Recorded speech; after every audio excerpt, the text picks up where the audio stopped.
सबसे पहले हम बात करते हैं द कॉन्स्टिट्यूशन ऑफ इंडिया की। कॉन्स्टिट्यूशन ऑफ इंडिया क्या है? संविधान। संविधान मतलब नियम। नियम कौन से? किस नियमों के आधार पर देश चलेगा? शुरुआत हुई कहाँ से? सबसे पहले भारत पे यहाँ से हम पढ़ें तो India had been under the rule of the British imperialist government for nearly 200 years while shimmering of discontent with their oppressive and exploitative rule commenced early. The organized struggle for independence is believed to have begun in 1857. After nearly 80 years of this struggle, hope began to set in the country would finally get independence. It was at this stage that the leader of the time started thinking about the way in which India would rule itself. पहला para. तो अब हम ये बता रहे हैं, ये पहला पहला ग्राफ है। तो यहाँ पे कॉन्स्टिट्यूशन की ज़रूरत पड़ी कब? हमारे देश में अंग्रेज़ों ने कब्जा कर ही लिया था। ठीक, पहली बार पूरा देश माना जाने लगा कि इकट्ठा हुआ अंग्रेज़ों से लड़ने के लिए। वो था 1857 की क्रांति, पढ़ा होगा जब रानी लक्ष्मीबाई लड़ाई करी थी। रानी लक्ष्मीबाई, तात्या टोपे। और वही समय था जब तुम्हारे पंजाब के जो दिलीप सिंह हैं, रणजीत सिंह के परिवार का जो राज्य है वो अंग्रेज़ों ने हड़प लिया था। पूरे भारत पर लगभग उनका कब्जा था। पहली बार सब लोग मिल के लड़े थे। 57 कितने होते हैं? 1857 में। और वरना क्या होता था जानते हो क्या? वरना ये होता था, अंग्रेज़ क्या करते थे, बेटा तुम्हारे घर पे हमला किया तो हम इधर बैठे रहते, हमारे घर पे थोड़ी ना किया है, जब हम पे करेंगे तब हम देखेंगे।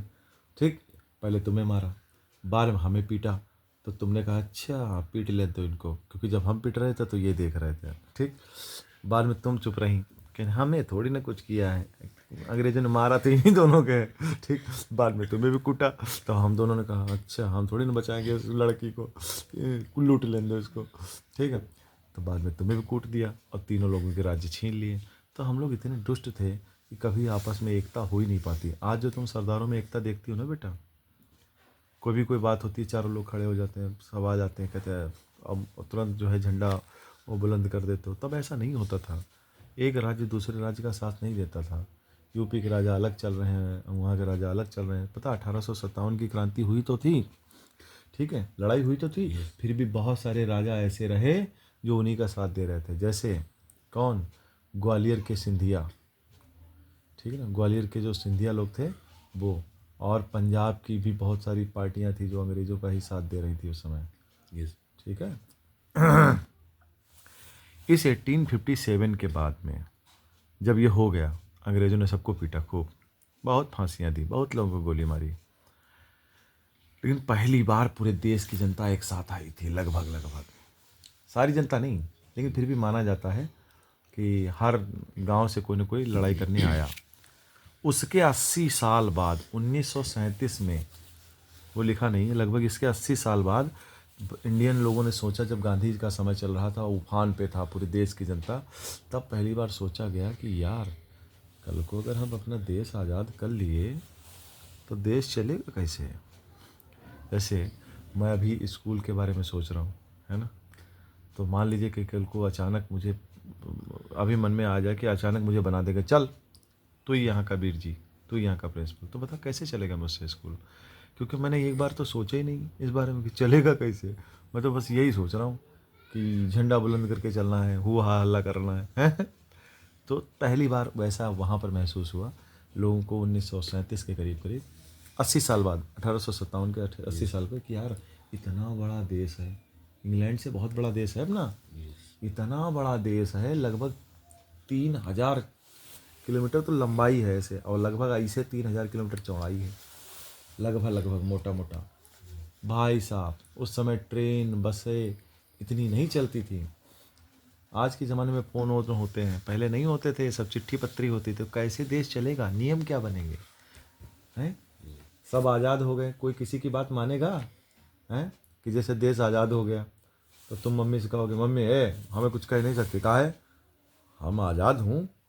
ठीक, तुम्हारा छोटा भाई तुम उससे कहेगा भैया एकम पढ़ लो, वो कहेगा है कहा है हम आज़ाद हूँ। ठीक। तो बेटा आज़ादी का मतलब ये नहीं है, किसी न किसी नियम से तो चलोगे ना। तो पहली बार सोचा गया कि यार कैसे देश चलेगा, तो फिर बात आई संविधान बनाने की। तो अब हम यहाँ पर पढ़ते हैं, यहाँ से बिफोर गेनिंग इंडिपेंडेंस, स्वतंत्रता प्राप्ति करने से पहले, when the process of shift of power was begin contemplated, it was decided by the leader that independent India would follow the path of democracy. A new government was destined to come into being. Therefore, a year before 1947, a year before 1947, मतलब एक साल पहले, preparation for drafting a system of governance commenced. In this chapter, we shall study about the basis feature of the Indian Constitution. ठीक है। बेटा आज़ादी मिलने के पहले ही, एक साल पहले, अब हमें पता चल गया था कि 1947 में आज़ादी दे देंगे। ठीक है, क्योंकि अंग्रेज़ों ने घोषणा कर दी थी। घोषणा मतलब ऐलान कर दिया था कि हाँ अगले साल तक छोड़ देंगे। तो अगला साल मतलब एक साल है ना, अब तो पता लग गया ना कि भाई ये चले जाएंगे। जैसे अभी मुझे अनाउंसमेंट हो जाए कि अगले साल से प्रिंसिपल ये होंगे, तो मैं वैसे चलने लगूंगा ऐसे ऐसे कि मैं ही प्रिंसिपल हूँ, है ना। तो वैसे ही था, उनको आज़ादी की बात पता चली भारतीय लोगों को। और तब ज़्यादा अफसर लोग भी और पुलिस वाले भी ज़्यादा कहते नहीं थे। पुलिस वाले कहें तो हमारे यहाँ के लोग कहते हैं, पता है तुम अगले साल जा रहे हो, अगले साल हमारी गवर्नमेंट आएगी। ठीक है, ठीक है। तो लोग चिढ़ने लगते हैं। जैसे अभी जब उस समय किसान आंदोलन चल रहा था, तो लोग मोदी को आँखें दिखा रहे थे ऐसे करके, जब तो गई बीजेपी, गई बीजेपी, गई बीजेपी। और हर लड़का यही कह रहा था, क्या बीजेपी बीजेपी करते हो, बीजेपी तो गई, और आ गया वापस। तो आप फिर से नहीं बोलते, चुप हैं, कहते अरे 4 साल तो रहेगा ना अभी, है ना। तो कुछ ऐसा ही था। तो क्या हुआ, एक साल, आज़ादी के एक साल पहले से ही ये विचार करना चालू कर दिया गया कि यार अगले साल तो आज़ाद हो ही जाएंगे, फिर देश चलेगा कैसे, कौन प्रधानमंत्री बनेगा, कौन राष्ट्रपति बनेगा, क्या करना क्या है, क्या राजा बना लेना है क्या देश में, कि किसी को मिलकर राजा घोषित करते, जैसे गांधी जी हैं या नेहरू जी हैं। तो हम लोगों ने कहा नहीं, हम लोग चलाएंगे डेमोक्रेसी। अब डेमोक्रेसी क्या होती है, एक यही चीज़ एक नई है। हमने डिसाइड किया कि आज़ादी के बाद हम डेमोक्रेसी अपनाएंगे। डेमोक्रेसी का मतलब क्या होता है, कोई जन्मजात राजा नहीं होगा। इस समय तक देश में राजा थे। 1947 में राजा कितने, लगभग 500, 550 राज्यों में बटा हुआ था। अंग्रेज जब जाने लगे तो सबके राज्य वापस कर दिए थे लगभग, कि जो जो राज्य आज़ाद रहना चाहें आज़ाद रह लें। पंजाब को भी आज़ाद कर दिया गया था, सबको आज़ादी दे दी गई थी लगभग, मानी चलो। कहीं जिनको जिनको भारत बनाना है बनाओ इंडिया, और जिनको आज़ाद रहना आज़ाद रहें। तो अगर तुम ये देखते हो ना कि आज की डेट में जो सरदार लोग कहते हैं कि हमें खालिस्तान चाहिए, ये बात कोई नई नहीं है बेटा, ये बहुत पुरानी बात है। देश आज़ादी से पहले की बात है। उनके नाम का अलग देश था, पंजाब एक अलग राज्य था। लेकिन अगर तुम ऐसे मांगने लगोगे तो हमारा यूपी भी तो अलग राज्य था, हिमाचल और इधर तमिलनाडु भी तो एक अलग अलग राज्य था। हर देश अपने आप में एक राजा था हर जगह का। तो ऐसे तो भारत के 4 टुकड़े हो जाएंगे, 4 का 40, 570 टुकड़े हो जाएंगे, छोटे छोटे हो जाएंगे, और छोटे छोटे राज्य जब हो जाएंगे तो बेटा उनमें पावर नहीं रहती, कोई भी आएगा थपड़ी आएगा। नेपाल है, छोटा सा देश है, हम जब जाते हैं आंखें दिखाते चले जाते हैं। ठीक भाई साहब, भूटान इतना बड़का है, चिन्नी भर का, कोई भी किसी दिन हम भेज दें अपनी सेना, हम कब्जा लें। पाकिस्तान को हम कभी भी भेजें कब्जा लें, लेकिन पाकिस्तान तो रियल पंजाब से बड़ा था। आज की डेट में अगर हम पूरा पंजाब को एक देश बना भी दें, ठीक, तो भाई कभी भी पाकिस्तान आकर के उस पर कब्जा कर लेगा, फिर भारत छुड़ाने नहीं जाएगा, कहेगा जान दो फिर इनको, ये तो अलग देश है ना, मार खाओ फिर, हमसे क्या मतलब। फिर पाकिस्तान भारत से छोटा है? बहुत, यूपी लगभग उससे बड़ा है अपना यूपी। हमारी यूपी की जनसंख्या इतनी है कि हमको नया देश बसा दें। पाकिस्तान से ज़्यादा जनसंख्या शायद हमारी यूपी की है। फिर मैं तुम्हें एक बात बताता हूँ, अगर मैं इस कॉन्स्टिट्यूशन को सही से पढ़ाने बैठा तो 10 दिन तक शायद मैं यही पढ़ाऊँ और ख़त्म ना हो चैप्टर। ठीक, मुझे खुद भी नहीं पता कि कितना बोलना है कितना नहीं बोलना, लेकिन सारी चीज़ें इसकी काम की हैं। इंटरेस्ट बना रहना चाहिए। आज को पढ़ने के बाद तुम देखो कि कहीं तुम्हारा मन IAS वो डॉक्टर इंजीनियर को छोड़ करके IAS बनने लग जाए। ये बहुत बड़ी चीज़ है, और इतना जब पढ़ोगे तो कुछ ना कुछ याद रहेगा। फिर आ जाता है व्हाट इज अ कॉन्स्टिट्यूशन। सबसे पहली बात आ गई कॉन्स्टिट्यूशन। बेटा लिखा तो ये है, लेकिन मैं तुम्हें अपनी लैंग्वेज में समझाऊं तो कॉन्स्टिट्यूशन क्या है। कॉन्स्टिट्यूशन ये है एक नियम कानून है कि कोई देश कैसे चलेगा। और बेटा नियम तो हर घर के वही होते हैं, हर घर के। जैसे तुम्हारे घर का कुछ नियम अलग है, हमारे घर का नियम कुछ अलग है। तुमने देखा सामने ये कपड़े पड़े हैं, बच्चों हम तुम्हें दिखाएंगे नहीं अपनी क्लास कमरे की गंदगी, ठीक।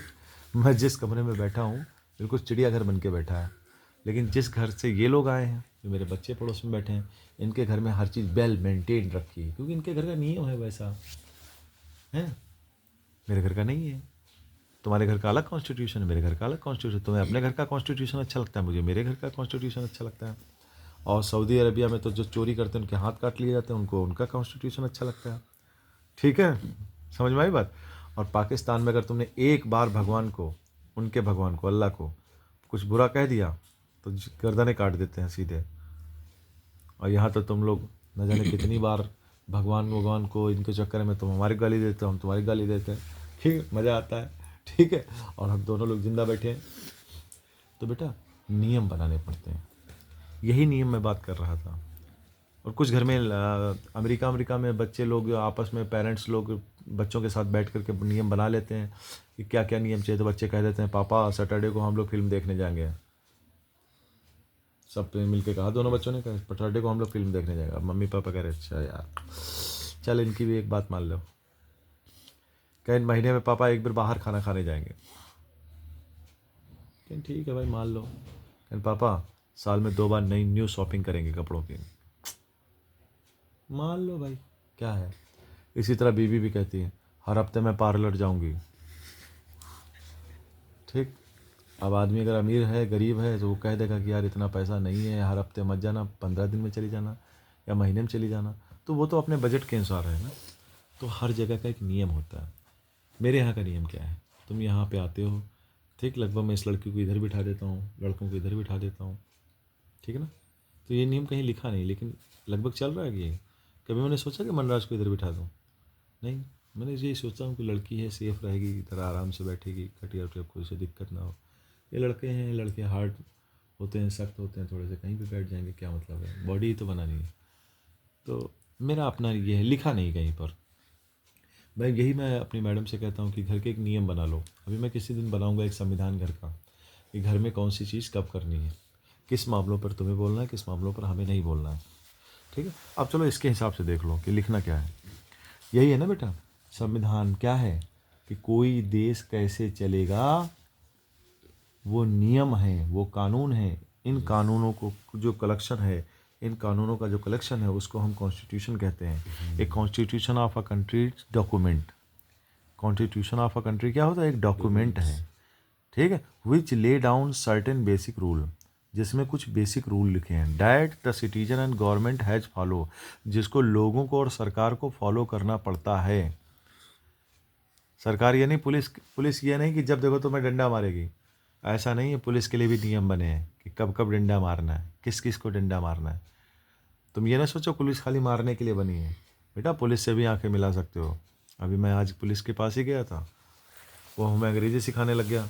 कहना आपको दिक्कत क्या है, हमने कहा दिक्कत छोड़ो पहले हमें ये बताइए। कोई बात नहीं, मैंने उससे ये कहा, मैंने कहा दिक्कत छोड़िए, हम मान लीजिए कोई बात लिखाने आए, कहना हमें लिखित में देना पड़ेगा। अगर मैं क्या अनपढ़ हुआ तो, अगर मैं अनपढ़ हुआ तो तुम हमसे कहोगे लिखित में लिखवाओ।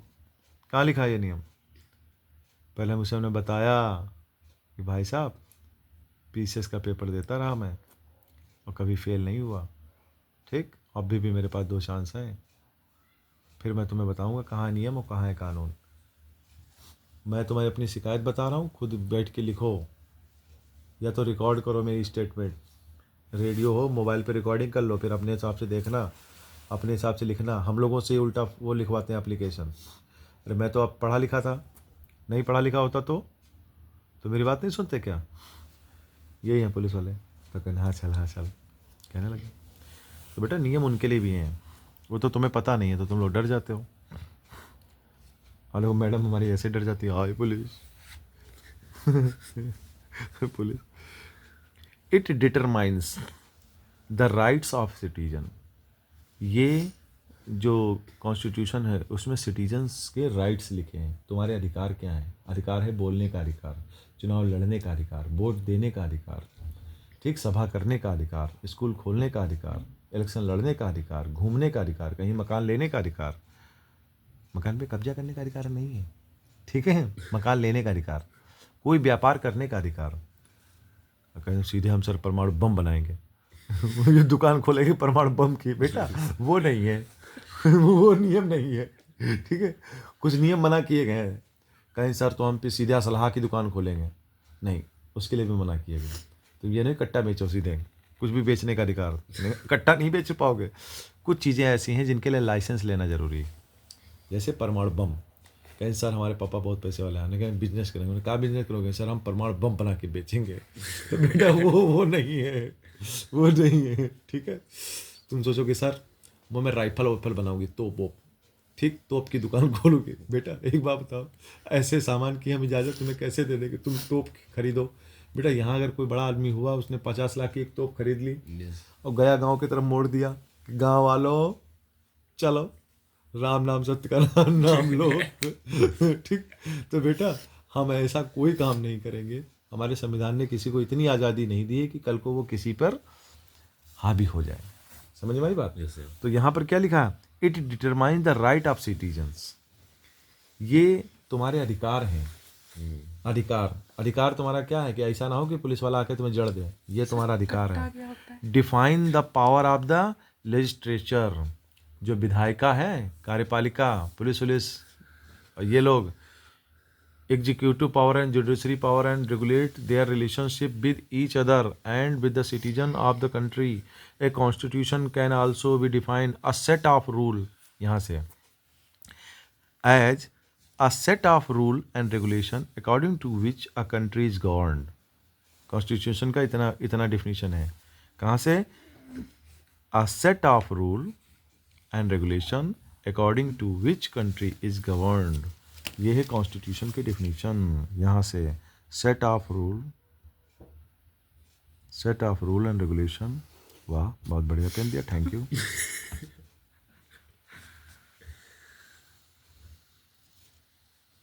ठंडक में वही पेन चलता जो मरने वाला, इतना, ठीक है। बात समझ में आई है ना?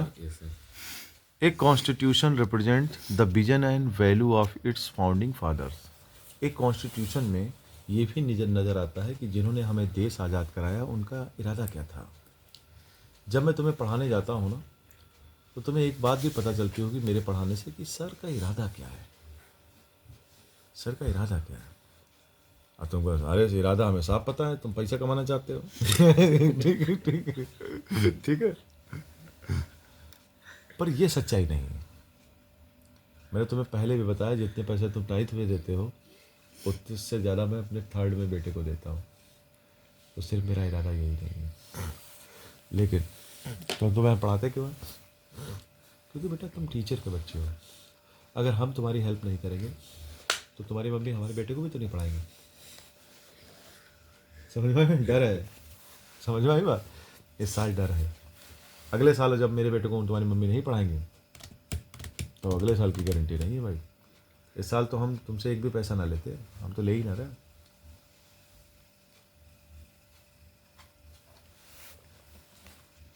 कहीं मत देना, बेचारी बुरा मान जाए। मैं तुम्हें बता रहा हूँ, हमने शुरुआत में सोचा, हमने कहा रहने देते हैं। फिर हमने यार मन में सोचा कि यार हमारा बेटा भी तो तुम्हारे यहाँ पढ़ता है। और मम्मी बेचारी को, और सुनो मम्मी ने क्या किया, मम्मी ने उसको 2nd ला दिया। भाई साहब कितनी खुशी की बात। अब मुझे पता है कि मैम ने लिवाया, वरना वही क्या 2nd लाएंगे, ठीक। अब हम बात करते हैं बेटा, ये तो यहाँ तक हो गया। तो तुम समझो हमने केवल इतनी बात की है। और कितने मिनट का वीडियो हो गया? 19 मिनट का वीडियो हो गया, ठीक है। तो आज की डेट में हम इतने ही रखते हैं और बाकी हम तुमसे थोड़ी बहुत डिस्कस इधर उधर कर लेते हैं।